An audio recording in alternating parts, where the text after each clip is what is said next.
Welcome friends, हमारे YouTube channel success अड्डा 91 में फ्रेंड्स बहुत ही महत्वपूर्ण क्वेश्चन है जो कि आने वाली सभी परीक्षाओं के लिए वेरी वेरी इंपॉर्टेंट हैं। फ्रेंड्स, आज हम जीके के कुछ क्वेश्चन लेकर आए जो कि बहुत ही ज़्यादा इंपॉर्टेंट हैं। ये भूकंप और ज्वालामुखी से रिलेटेड क्वेश्चन है और एनसीईआरटी पैटर्न पर आधारित है। जितनी भी क्वेश्चन हैं सभी क्वेश्चन बहुत ही ज़्यादा इंपॉर्टेंट हैं। तो चलिए हम शुरू करते हैं। हमारा फर्स्ट क्वेश्चन आपकी स्क्रीन पर है। गेस करें क्या होगा इसका राइट आंसर। क्वेश्चन को पहले पढ़ लें अच्छे से, उसके बाद आंसर दें।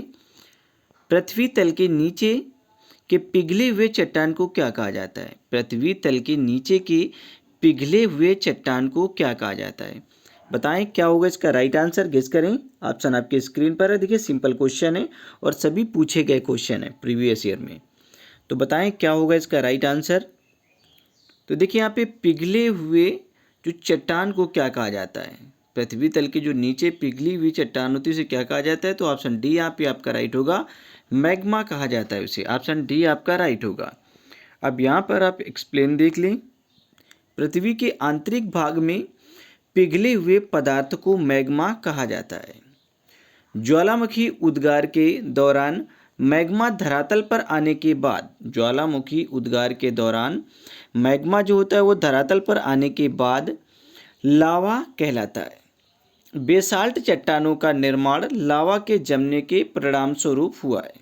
जो बेसाल्ट चट्टानें होती हैं जो उनका निर्माण है वो लावा के जमने के बाद हुआ है, जमने के परिणाम स्वरूप हुआ है। चलिए हम नेक्स्ट क्वेश्चन देखते हैं। क्वेश्चन नंबर 2 है आपके स्क्रीन पर। पढ़ें क्वेश्चन को, उसके बाद आंसर दें। ज्वालामुखी पर्वतमाला सामान्यतः कहाँ पाए जाते हैं? बताना है आपको क्या होगा इसका राइट आंसर। ज्वालामुखी पर्वतमाला सामान्य रूप से कहाँ पर पाई जाती हैं? प्रशांत महासागर, अटलांटिक महासागर, हिंद महासागर या फिर आर्कटिक महासागर? बताएं क्या होगा इसका राइट आंसर। गेस करें। तो देखिए ज्वालामुखी जो पर्वतमाला है सामान्य रूप से प्रशांत महासागर में पाए जाते हैं। ऑप्शन ए आपका राइट होगा। ज्वालामुखी पर्वतमाला सामान्य रूप से प्रशांत महासागर में पाई जाती है। अब यहाँ पे हम एक्सप्लेन देख लेते हैं। विश्व के ज्वालामुखियों का लगभग 2/3 भाग प्रशांत महासागर के तटीय भागों में पाया जाता है। विश्व के ज्वालामुखियों का जो लगभग 2/3 भाग है वो प्रशांत महासागर के तटीय क्षेत्रों में या तटीय भागों में पाया जाता है। ज्वालामुखी की इस जो तटीय श्रृंखला को प्रशांत महासागर का ज्वालाव्रत तथा अग्नि वलय कहा जाता है। जो ज्वालामुखी की इस तटीय जो श्रृंखला है प्रशांत महासागर का ज्वालाव्रत अर्थात fire girdle of the Pacific तथा अग्नि वलय रिंग ऑफ फायर कहा जाता है। यह पेटी आर्कटिका या पेटी अंटार्कटिका के एरेबस पर्वत से प्रारंभ होकर दक्षिणी अमेरिका के पश्चिमी तट के सहारे मुख्य रूप से एंडीज पर्वतमाला का अनुसरण करती हुई उत्तरी अमेरिका के रॉकीज पर्वत के ज्वालामुखियों को सम्मिलित करके पश्चिमी तटीय भागों के सहारे अलास्का तक विस्तृत है। ठीक है, ये अलास्का तक फैली हुई है। चलिए नेक्स्ट क्वेश्चन देखते हैं। क्वेश्चन नंबर 3 है आपके स्क्रीन पर। पढ़े क्वेश्चन को। लेकोलिथ और बैथोलिथ के निर्माण का संबंध किससे है? बताएं क्या होगा इसका राइट आंसर। लेकोलिथ और बैथोलिथ के निर्माण का संबंध किससे है? ऑप्शन आपकी स्क्रीन पर है। बताएं क्या होगा इसका राइट आंसर। भूकंप, नदी अपर्दन, ज्वालामुखी या फिर हिमस्खलन? तो देखिए यहाँ पे जो लेकोलिथ है और बैथोलिथ है इसका जो निर्माण है, संबंध है, वो इसे ज्वालामुखी से है। ठीक है, ऑप्शन सी यहाँ पे आपका राइट होगा, ज्वालामुखी। तो यहाँ पे हम एक्सप्लेन देख लेते हैं कि जब ज्वालामुखी लावा भूपटल के आंतरिक भाग में ठंडा होकर जम जाता है तो कई भू आकृतियों का निर्माण होता है, जैसे कि बैथोलिथ और लेकोलिथ। ठीक है, लेपोलिथ, फैकोलिथ, सिल्वा डाइक। ठीक है, ये जो भू आकृतियाँ हैं इनका निर्माण होता है। चलिए नेक्स्ट क्वेश्चन देख लेते हैं। क्वेश्चन नंबर 4 है आपकी स्क्रीन पर। भूकंप को क्या कहा जाता है? भूकंप को और किस नाम से जाना जाता है? बताएं क्या होगा इसका राइट आंसर, गेस करें। भूकंप को या भी कहा जाता है, बताएं क्या होगा। सिंपल क्वेश्चन है। देखिए, भूकंप को कंपन भी कहा जाता है, पृथ्वी का कांपना, ठीक है। भूकंप, भूकंप को कंपन के नाम से भी जाना जाता है। भूपटल का कांपना या पृथ्वी का कांपना या कंपन, ठीक है, भूकंप कहलाता है। अब यहाँ पे आप एक्सप्लेन देख लें कि भूकंप का शाब्दिक अर्थ पृथ्वी का कांपना या हिलना होता है। जो भूकंप का शाब्दिक अर्थ होता है वो पृथ्वी का हिलना या फिर कांपना होता है। यह एक आकस्मिक अंतर्जात प्रतिक्रिया का प्रतिफल है। यह अचानक होती हैं, जो ये प्रतिक्रियाएं होती हैं ये अचानक होती हैं, जिसके द्वारा भूतल में हलचल पैदा होने की परिणाम स्वरूप कंपन होने लगता है। भूतल में क्या होता है? हलचल पैदा होने के कारण या परिणाम स्वरूप कंपन होने लगता है। चलिए नेक्स्ट क्वेश्चन देखते हैं। 5 नंबर क्वेश्चन आपके स्क्रीन पर है। भूकंप का मुख्य कारण क्या है? भूकंप का जो मुख्य कारण है वो क्या होता है? आच्छादन, विवर्तनिक क्रिया या फिर परिभ्रमण या फिर भूघूर्णन। बताएं क्या होगा इसका राइट आंसर, गेस करें। तो देखिए, ये विवर्तनिक क्रिया होती है। ऑप्शन बी यहाँ पे आपका राइट होगा। भूकंप का जो मुख्य कारण है वो विवर्तनिक क्रिया होती है। अब यहाँ पे आप एक्सप्लेन देख लें कि भूकंप की उत्पत्ति के कुछ प्रमुख कारक निम्नलिखित हैं। भूकंप की जो उत्पत्ति है उसके कुछ प्रमुख कारक निम्नलिखित हैं। ज्वालामुखी क्रिया हो गई, भू संतुलन, भ्रंशन, प्लेट विवर्तनिकी, प्रत्यास्थ पुनश्चलन और जली भार, उल्कापात, परमाणु बमों का परीक्षण। ये सारी चीज़ें होती हैं जो भूकंप का कारण बनती हैं। चलिए नेक्स्ट क्वेश्चन देखते हैं। क्वेश्चन नंबर 6 आपकी स्क्रीन पर।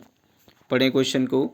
एक ही समय में कंपन करने वाले स्थानों को मिलाने वाली रेखा को क्या कहा जाता है?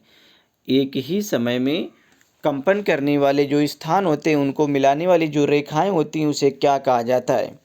बताएं क्या होगा इसका राइट आंसर, गेस करें। एक ही समय में कंपन करने वाले स्थानों को मिलाने वाली जो रेखाएं होती हैं उसे सह भूकंप रेखाएं कहा जाता है। ऑप्शन ए आपका राइट होगा, सह भूकंप रेखाएं कहा जाता है। अब यहाँ पे आप एक्सप्लेन देख लें कि एक ही समय में भूकंप से उत्पन्न विनाश के परिणाम स्वरूप, एक ही समय में भूकंप से उत्पन्न विनाश के परिणाम स्वरूप समान रूप से प्रभावित होने वाले स्थानों को मिलाने वाली जो रेखाएं होती हैं उन्हें सह भूकंप कहा जाता है।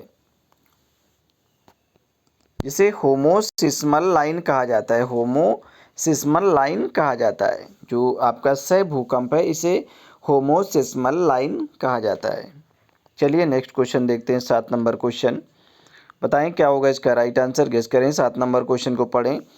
अधिकांश विध्वंसकारी भूकंपों का कारण सामान्यतः होता है। अधिकांश विध्वंसकारी भूकंपों का सामान्य रूप से कारण क्या हो सकता है? गेस करें क्या होगा इसका राइट आंसर, बताएं। पहले अच्छे से पढ़ लें। अधिकांश विध्वंसकारी भूकंपों का कारण सामान्य रूप से होता है। तो देखिए, अभी जैसा कि आपने पढ़ा था कि प्लेट विवर्तनिकी क्रिया, ऑप्शन डी यहाँ पे आपका राइट होगा। अधिकांश विध्वंसकारी जो भूकंप का कारण मुख्य रूप से होता है तो ये प्लेट विवर्तन की क्रिया होती हैं। अब यहाँ पे आप एक्सप्लेन देख लें कि अधिकांश भूकंपों का कारण प्लेट विवर्तन की जो विवर्तन की क्रिया होती है, ठीक है, प्लेट टेक्टोनिक्स, ठीक है, जो प्लेट टेक्टोनिक्स की प्रतिक्रिया या क्रिया है। प्लेट विवर्तन के सिद्धांत के अनुसार पृथ्वी की सतह 15 गतिशील प्लेटों, प्लेट विवर्तन की सिद्धांत के अनुसार पृथ्वी की जो सतह है वो 15 गतिशील प्लेटों से निर्मित है। 6 बड़ी प्लेटें होती हैं और 9 छोटी प्लेटें होती हैं। 6 बड़ी प्लेटें और 9 छोटी प्लेटों से निर्मित होता है। यहाँ पे अगला पॉइंट देख लेते हैं कि जब इन गतिशील प्लेटों के बीच परस्पर घर्षण होता है, क्या होता है? घर्षण होता है, ठीक है, एक दूसरे में जब रगड़ती हैं, जब इन गतिशील जो प्लेटें होती हैं, ठीक है, इन प्लेटों के बीच में जब परस्पर आपस में क्या होता है? घर्षण होने लगता है तो भूकंपीय घटनाएं उत्पन्न होने लगती हैं। क्या होती हैं? भूकंपीय घटनाएं उत्पन्न हो जाती हैं। इसके अतिरिक्त ज्वालामुखी विस्फोटों, जब ज्वालामुखी विस्फोट होते हैं, वलन, ठीक है, फोल्डिंग एवं भ्रंशन, फॉल्टिंग तथा प्रकृति में मानवीय हस्तक्षेप के कारण भी भूकंपीय घटनाएं होती हैं। जो मानव हस्तक्षेप करते हैं, पेड़ पौधे काटते हैं, भूस्खलन करते हैं, ठीक है, जो खुदाई वगैरह करते हैं, गहरे गहरे खानों में खुदाई होती है, उनके कारण भी ज्वालामुखी घटनाएं हो सकती हैं।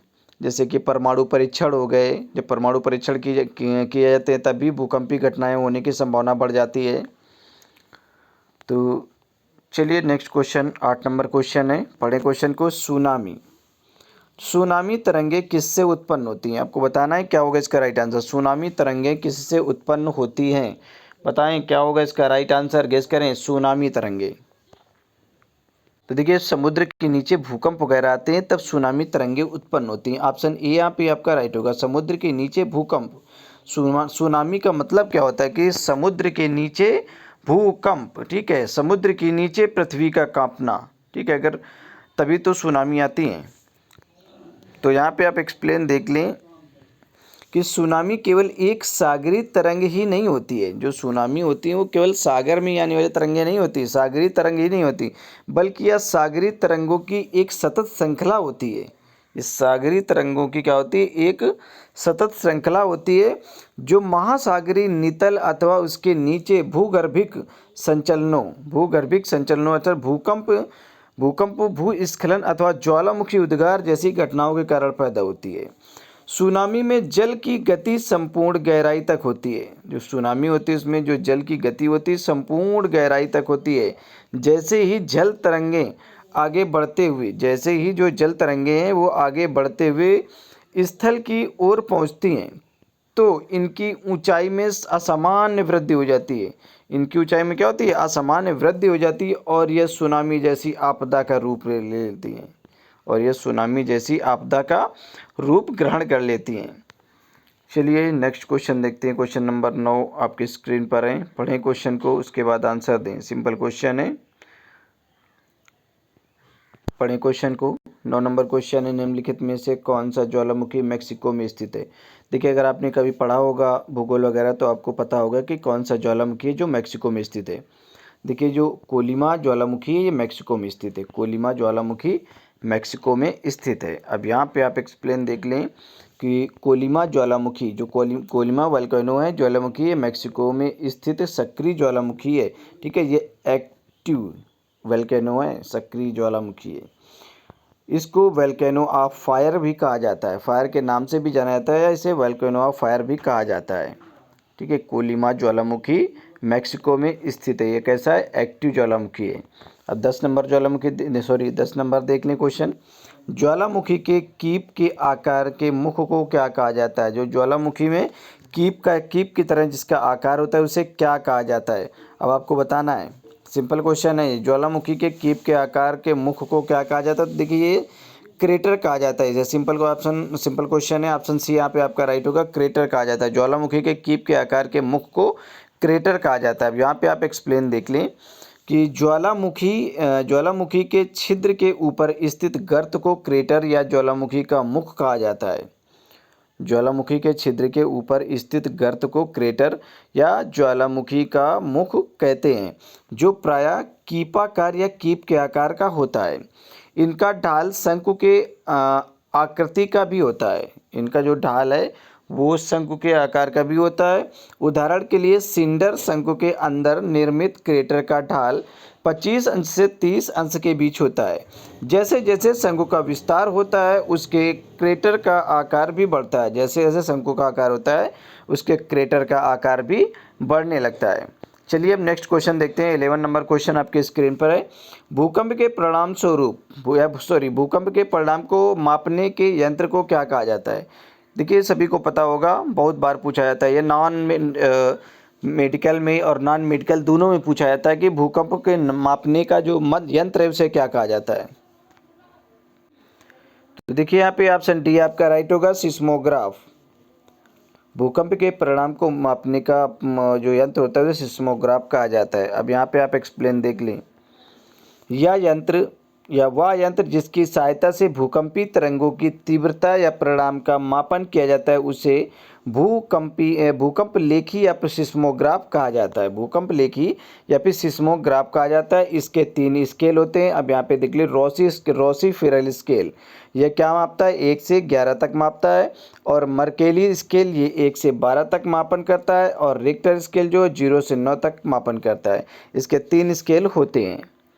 तो इनके तीव्रता की मापन इन्हीं से होती है, ठीक है। फेरल स्केल 1 से 11 तक के मापन करता है। और जो मर्केली स्केल है वो 1 से 12 तक। रिक्टर स्केल, ठीक है, ये क्या करता है? तीव्रता का मापन करते हैं सभी, ठीक है। तो 0 से 9 तक का मापन करते हैं कि कितनी तीव्रता से भूकंप आया है।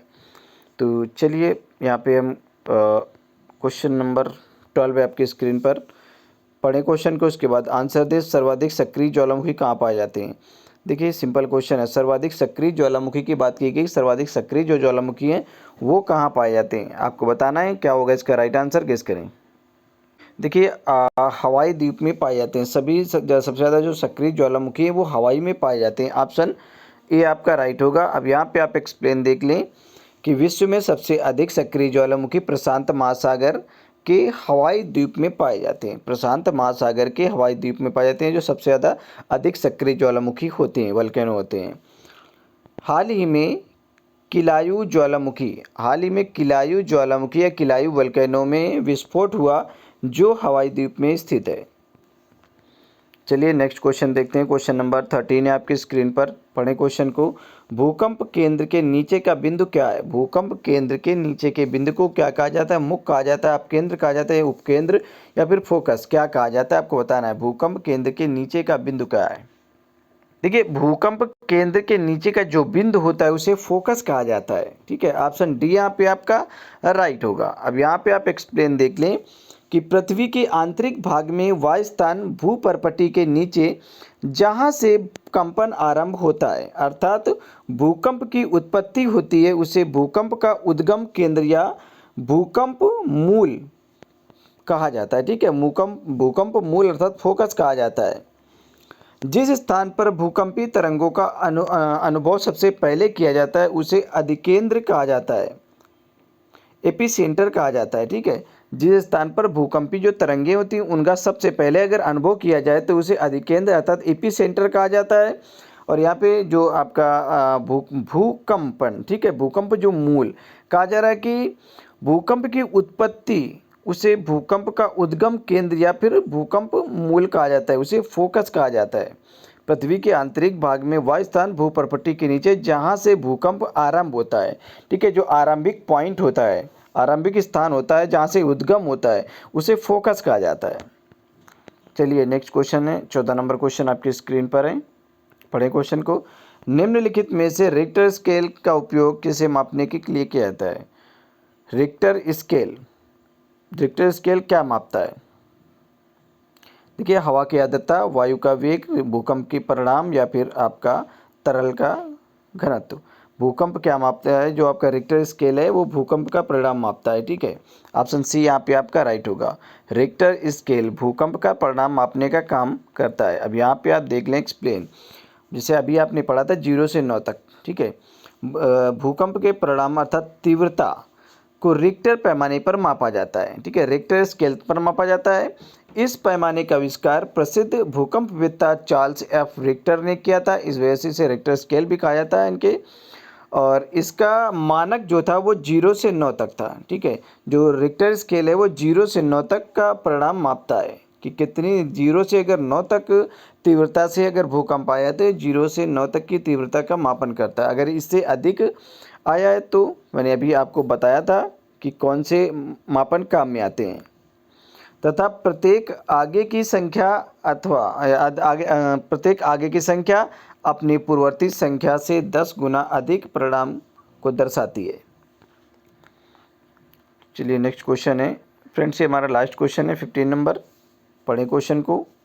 क्या होगा इसका राइट आंसर, गेस करें। सिंपल क्वेश्चन है। विश्व का सबसे ऊंचा ज्वालामुखी कौन सा है? सबसे ऊंचा ज्वालामुखी आपको बताना है कौन सा है। सिंपल क्वेश्चन है, विश्व का सबसे ऊंचा ज्वालामुखी कौन सा है? तो देखिए यहाँ पे कोटोपैक्सी पर्वत श्रृंखला सबसे ऊंची ज्वालामुखी, सबसे ऊंचा ज्वालामुखी है आपका। ऑप्शन बी यहाँ पे आपका राइट होगा। विश्व का सबसे ऊंचा ज्वालामुखी जो है वो कोटोपैक्सी पर्वत श्रृंखला है। ऑप्शन बी यहाँ पे आपका राइट होगा। अब यहाँ पे आप एक्सप्लेन देख लीजिए कि कोटोपैक्सी पर्वत सक्रिय ज्वालामुखी से निर्मित हुआ है। कोटोपैक्सी पर्वत सक्रिय ज्वालामुखी से निर्मित है। यह पर्वत इक्वाडोर की राजधानी क्विटो में स्थित है। जो यह पर्वत है, ठीक है, यह इक्वाडोर की राजधानी क्विटो पे स्थित है। यह विश्व का सबसे ऊंचा ज्वालामुखी है। ठीक है, जो कोटोपैक्सी पर्वत ये सक्रिय ज्वालामुखी से निर्मित होता है और यह इक्वाडोर की राजधानी क्विटो में स्थित है। यह विश्व का सबसे ऊंचा पर्वत श्रृंखला या ज्वालामुखी है, ज्वालामुखी पर्वत है। सबसे ऊंचा ज्वालामुखी पर्वत अगर पूछा जाता है तो ये कोटोपैक्सी पर्वत श्रृंखला है।